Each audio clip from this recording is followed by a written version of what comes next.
Exodus chapter 16. The whole Israelite community set out from Elim and came to the desert of Sin, which is between Elim and Sinai, on the 15th day of the second month after they had come out of Egypt.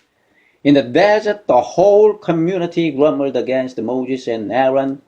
The Israelites said to them, "If only we had died by the Lord's hand in Egypt.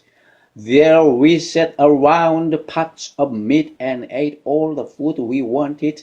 But you have brought us out into this desert to starve this entire assembly to death." Then the Lord said to Moses, "I will rain down bread from heaven for you. The people are to go out each day and gather enough for that day. In this way I will test them and see whether they will follow my instructions. On the sixth day they are to prepare what they bring in, and that is to be twice as much as they gather on the other days." So Moses and Aaron said to all the Israelites, "In the evening you will know that it was the Lord who brought you out of Egypt.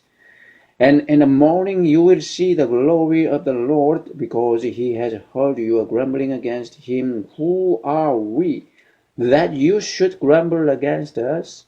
Moses also said, "You will know that it was the Lord when he gives you meat to eat in the evening and all the bread you want in the morning, because he has heard you grumbling against him. Who are we?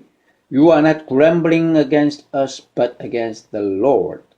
Then Moses told Aaron, "Say to the entire Israelite community, 'Come before the Lord, for he has heard your grumbling.'" While Aaron was speaking to the whole Israelite community, they looked toward the desert, and there was the glory of the Lord appearing in the cloud. The Lord said to Moses, "I have heard the grumblings of the Israelites. Tell them, at twilight you will eat meat, and in the morning you will be filled with bread. Then you will know that I am the Lord your God."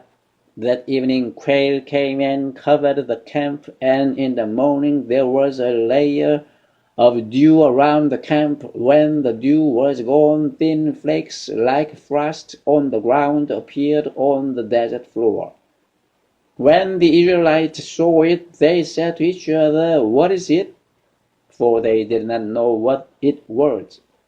Moses said to them, "It is the bread the Lord has given you to eat. This is what the Lord has commanded. Each one is to gather as much as he needs. Take an omer for each person you have in your tent." The Israelites did as they were told. Some gathered much, some little, and when they measured it by the omer, he who gathered much did not have too much, and he who gathered little did not have too little. Each one gathered as much as he needed. Then Moses said to them, "No one is to keep any of it until morning." However, some of them paid no attention to Moses. They kept part of it until morning, but it was full of maggots and began to smell, so Moses was angry with them.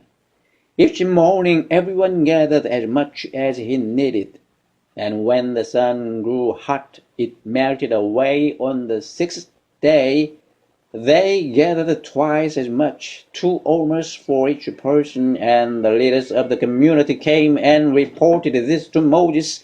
He said to them, "This is what the Lord commanded. Tomorrow is to be a day of rest, a holy Sabbath to the Lord. So bake what you want to bake and boil what you want to boil.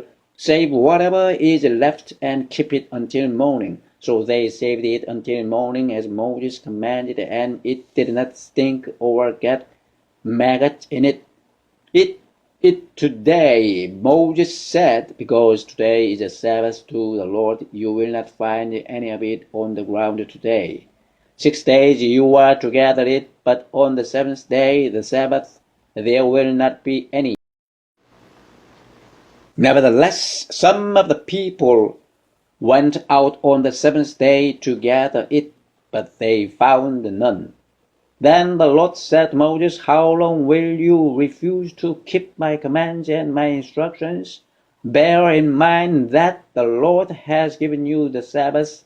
That is why on the sixth day he gives you bread for 2 days.